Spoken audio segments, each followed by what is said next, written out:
Well, hello.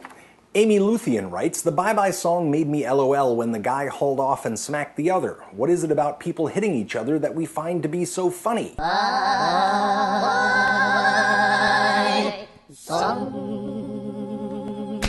Oh, Amy, what an interesting question. Some of the smartest people in the world have been trying to answer that question for a very long time. Aristotle and Plato. Yes, the Greeks had fart jokes too. Aristophanes' The Clouds, for example, is called The Clouds, something that was not lost on him. Kant, Hobbes, Bergson, Kessler, Freud, they all wrote about it. And Freud was one funny bastard. Don't let the look fool you. He was hilarious. When a new patient would come in, he would always start by saying, do you know why I, Sigmund Freud, crossed the road? Was it because you wanted to get to the other side, Herr Freud? No, it was because I wanted to bang my mother and kill my father in the unconscious.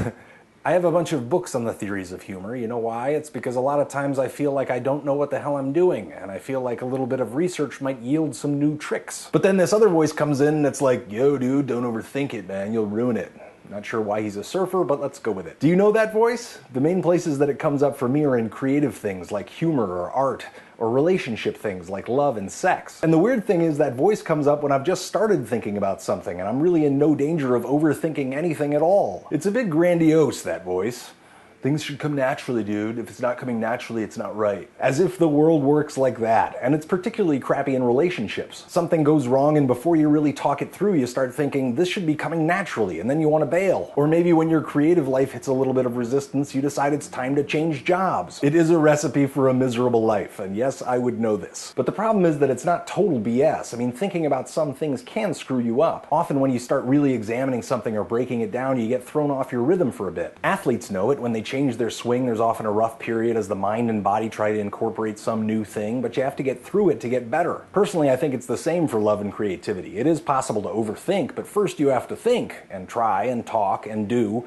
And after that, if you're still at an impasse, maybe then you let go. It's a bit of an ebb and flow thing for me anyways, periods of comfort and ease followed by breakdown and restructuring followed by comfort and ease. In any case, I try to resist that voice, the one that tells me not to overthink things. But that's not what you asked about. You asked about why we laugh sometimes when we see someone getting slapped. There's a lot of theories on this, but there's one that I've always liked, namely that laughter is the release of suddenly unnecessary emotional inertia. Think about when someone scares you really bad and then you realize that it's okay. A lot of times you'll laugh. You had a lot of fear energy in your body, and when you realized that it was okay, that fear had to go somewhere, and it came out as laughter. From an evolutionary standpoint, this would have been great in a pre-language society, a way of signaling out loud to a group that you know that everything's okay. A signal that you understand that there isn't a real threat after a misunderstanding that caused a lot of fear or anger in your body. Arthur Kessler wrote, laughter is a luxury reflex which could arise only in a creature whose reason has gained a degree of autonomy from the urges of emotion, and enables him to perceive his own emotions as redundant,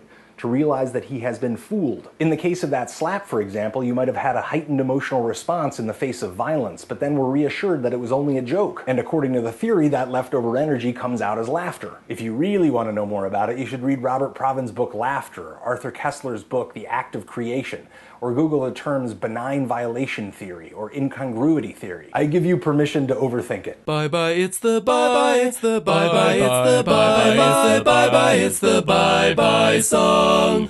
Bye-bye song.